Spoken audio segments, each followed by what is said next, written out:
friends, lovers of freedom across the world. I welcome you to this amazing program. Wherever you are joining me from, I appreciate you and I thank you for being part of this program. Please like and share the program on your platform. Share to family and friends. Share to everyone that is close to you so that they can be part of this very platform and be able to send information across. Fellow Biafrans and people of the world, viewers across the world, in this very platform, we do not come here to instigate violence. We do not come here to preach hate. We don't come here for saga or to attack any individual. What we do in this platform is to send information across to the world on the true situation of things in Biafra land and in the contraption called Nigeria. There are so many things that are not being taken note of.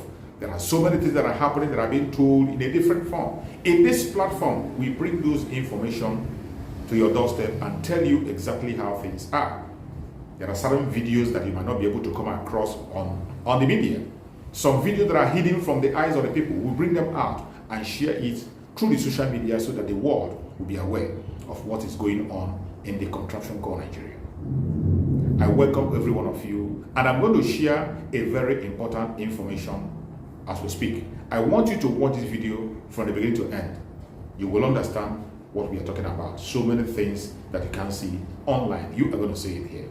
So, listen to this very video from the beginning to end, and I bet you're going to enjoy it. Let us watch it together and see what the video has to say. It's a mistake keeping Nnamdi Kanu in prison, I believe. To have, in fact, kidnapped him. There's no other word in the first place. That's true. He had a right to pursue his cause anywhere he wanted. He was never accused of physically bombing any place, killing any place. Language, yes, was incited, no question at all about that. But you don't arrest, you don't kidnap people. Buhari seemed to have an obsession with kidnapping people. You know, that seemed to be his trademark. Modus operandi. It's like couldn't fulfill himself unless it put somebody in a crate and brought them back.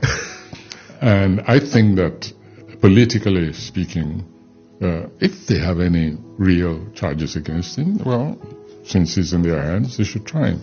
All these technical postponements, delays,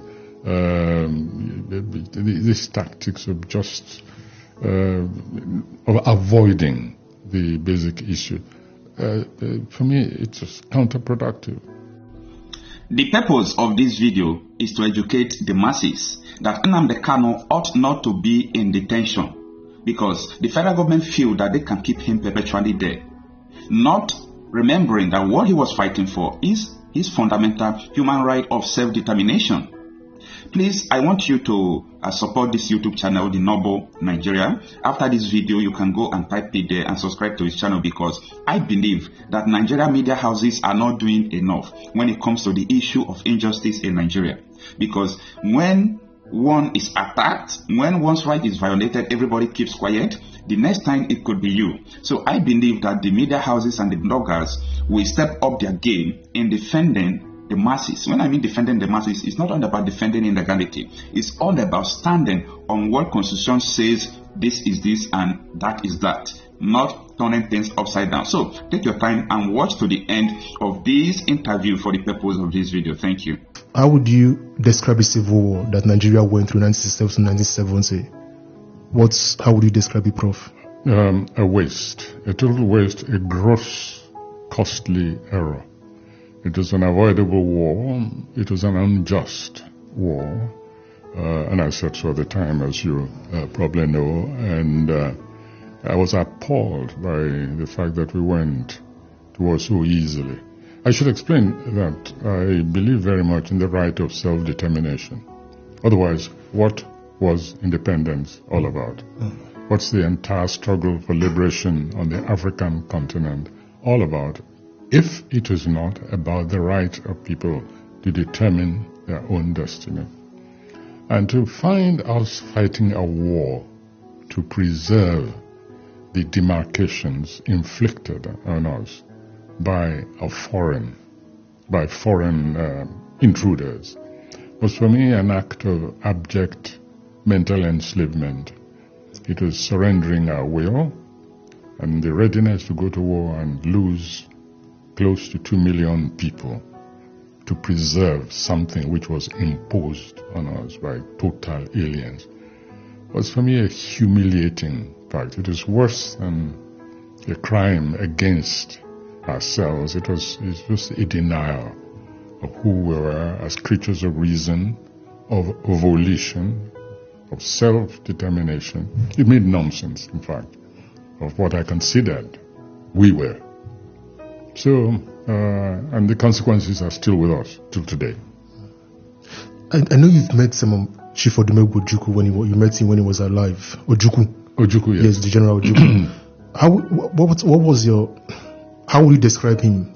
Obviously, he's the one that led the Biafra war on the Biafra side of things. What kind of a person was he when he was alive? Your interaction with him? Yeah. A mixture.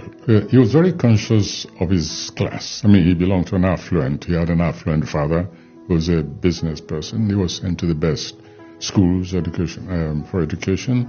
I can't recall whether he went to Oxford. I think he went to Oxford. And when he came back, we met as young people. He was older than I was, of course. And at the beginning, I didn't even like him at all. And that's before I went away. He was very class conscious, yes. Rich, wealthy. He drove a sports car. Me, I trundled along on my father's ancient rally bicycle. I remember very well. Yes. And we used to meet at the same area. We had mutual friends. Yes. But when he came back, and this happened to so many young people. You can have a very frivolous, uncaring youth, and an issue comes up, which will affect you, and there's a transformation. And so he definitely had a sense. He felt a sense of mission. He became totally committed, to the Biafran cause, and he tried to rise to that occasion as fast and as determinedly as he could. I thought for somebody with that background and with those challenges, he didn't do too badly. He made some terrible decisions, I believe. He also had to accept responsibility for the entire scenario, going to war. After Aburi, there was a chance that the country could have moved a little bit more apart rather than stick with the kind of regimentation there. And all the leadership at that time, in fact, were culpable. But in my view, we on the federal side had a greater culpability. Yes. So, you talked of the decisions he made that were terrible, sir. When you compare that to people like Nnamdi Kanu today, Nnamdi Kanu trying to resurrect that Biafra spirit, what would you say, or what would your advice to people like Nnamdi Kanu, the Yoruba nation, those people that are agitating for a split from Nigeria? What would your advice or suggestion be to them from your experience? Yeah. Well, the first thing I have to say is that I said at the time, and this was what got me into serious trouble, because they felt that by making such statement, in fact, it was singled out. By making such a statement, I was trying to demoralize the federal side and actively promoting the Biafran cause. When I said, and I wrote, I said, you cannot defeat Biafra. And people thought I was merely talking of they took a very simplistic approach to understanding that. They thought I was talking about the battlefield, on the battlefield. Well, that was involved as well. Because when the people are determined, they are willing to sacrifice anything to preserve their identity. When they feel they are on a righteous cause, it's difficult to defeat them. Yes. If there's any, shall we say, military defeat, it's only temporary. The real issue remains unsolved. That's a lesson of history all over the world. Yes. And so when I made that statement, I was saying, the Biafra, that notion, that concept, and all that it involved, both antecedents and the present, and also, in fact, including the future, seeing what a people who are determined to go on their own, seeing what they could become. That is part and parcel of the cause. And when you have that kind of binding combination of different causes, it's very difficult to defeat them. And so Nnamdi Kanu represents that concept. He is one of the younger generation who inherited a burden of defeat, of resentment, and a determination, in their view, not to make the mistakes of even their predecessors. They have a new will, they have a new understanding of history. The only problem I had with was the language which Nnamdi Kanu used over Radio Biafra. I listened to some of it, very incendiary, Yes. and also disrespectful, I thought, of even his own people. I do agree with that. Yes. The language, I don't want to go into details, but all you have to do is listen to it. So what is represented, in fact, I used a certain expression in recent contributions. What we fought for, those of us who stood on that side, we fought for a Biafra of conscience. And for me, that's very critical. And people like Nnamdi Kanu should not, or IPOP for that matter, or MASSOB, whatever, should not act against what I call the core of our humanity, yes, which is one of conscience. So yes, because for me nothing surprised me at all. In fact, it just surprised me that it took so long that what you might call the Biafra resurrection to take place in terms, yes, of consciousness. Nothing surprised me. Yeah. Would you say there are similarities with the Yoruba nation and the way they've been treated? So, for example, you have the way Nnamdi Kanu was treated, or is being treated. Nnamdi Kanu is still in prison, DSL jail. Whereas you have the Yoruba nation leader, he was released a few months ago. So would you say there are similarities or differences to these two movements? It's a mistake keeping Nnamdi Kanu in prison, I believe. To have, in fact, kidnapped him. There's no other word in the first place. That's true. He had a right to pursue his cause anywhere he wanted. He was never accused of physically bombing any place or killing any place. Language, yes, was incited, no question at all about that. But you don't arrest, you don't kidnap people. Buhari seemed to have an obsession with kidnapping people. That seemed to be his trademark. Modus operandi. It's like couldn't fulfill himself unless it put somebody in a crate and brought them back. And I think that, politically speaking, if they have any real charges against him, well, since he's in their hands, they should try him. All these technical postponements, delays, these tactics of just of avoiding the basic issue, for me, it's just counterproductive. If Gowon had apologized to the Igbos, as you said, if he had apologized at that point in time, and also been able to rein in Usman Katsina and those who were belligerent, those who were murdering Igbo folks in the north, if he had been able to handle them. But the Christian, the Catholic, the catechist son that he was, he certainly was not able, because he didn't put himself in power. It was the Fulani oligarchy that put him in power. So he could not handle them. He couldn't handle them because it was not really. He was in office, wasn't in power.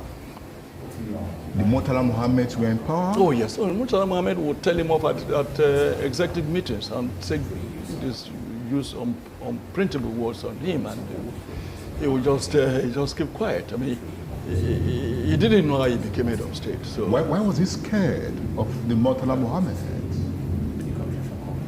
I think that was a long story, because he knew that it was Murtala Muhammad and his clique that killed the Ronsi, that took over power, and they knew what they wanted, and the gory nature of the coup, very bloody, even though it wasn't bloody at the point of the coup itself. It wasn't bloody in Ibadan, where they arrested Ronsi and Brgie and killed them at Ladopo. But when you look at the camp in Ibadan and the camp especially in Abeokuta, where you had more than 80% Igbo officers, and all of them were slaughtered. And also at Ikeja cantonment, where Igbo officers were also slaughtered.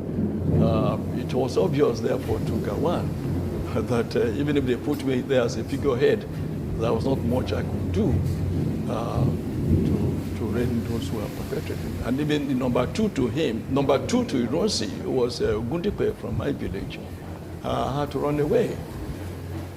And that same clique is still holding on to the state, right? Till tomorrow, but their days are numbered, yes.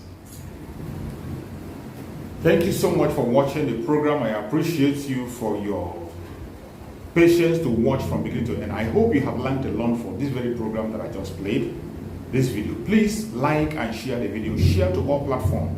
After sharing the video, now you can go to the comment section and put down your comments. Whatever suggestions, contributions you have to make, what do you think about the video I just played? Go to the comment section and put your comment. I will go through the comment section, and I bet you I am learning a lot from there, and you can equally learn from there. Let us share our experience on that comment section. Thank you so much, and stay blessed. Don't forget to share, and Chukwu Okike Abiama will continue to bless you as you share. Biafra government, peace, progress, unity, and equity. We move.